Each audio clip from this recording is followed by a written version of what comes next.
Hello and welcome to Solent Sports News. I'm Daniel Baverstock and here are your sports stories at 11:30. Firstly to cricket, where Subman Gill and Rohit Sharma's centuries compile more misery on England on the second day of the fifth test against India.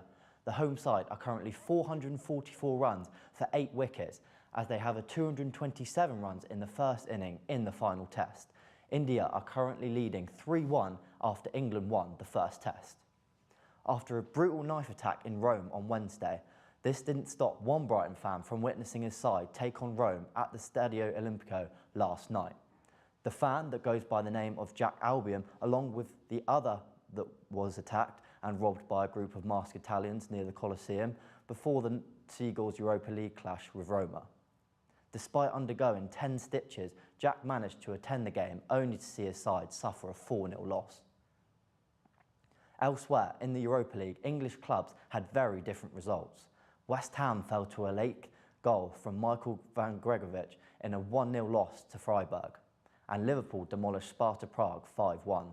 Alex McAllister opened the scoring with a penalty and Darwin Núñez bagged a brace.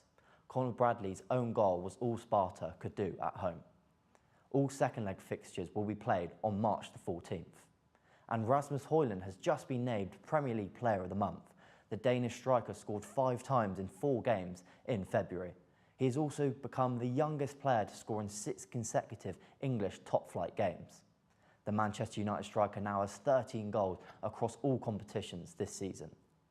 Now to rugby, where Ireland's head coach Andy Farrell has hailed England before their crunch match tomorrow at Twickenham as they look to take a step closer to back-to-back Grand Slams.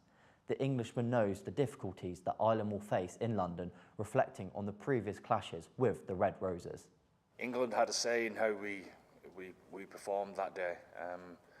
You take every game on its own course, really, and judge it.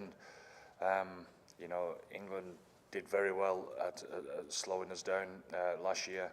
There's a lot of stoppages within the game, and it weren't just errors. The game was slow. Whether that's a tactic of theirs. Now to darts, where world number 1 Luke Humphries finally got his first win of the Premier League this year. He defeated Michael Smith in the final by 6 legs to 3 after a dominant display across night 6 in Brighton. Now to tennis, there was a mixed range of emotions for the homegrown players out in the desert in California at Indian Wells. In the unofficial 5th major, Emma Raducanu eased past Spain's Rebecca Masarova as the British number 3. Dan Evans also slumped to a 3rd straight defeat in the States. From one desert to another, as 2 of the combat's toughest men lock horns tonight in Riyadh, Saudi Arabia, in a highly anticipated boxing bout.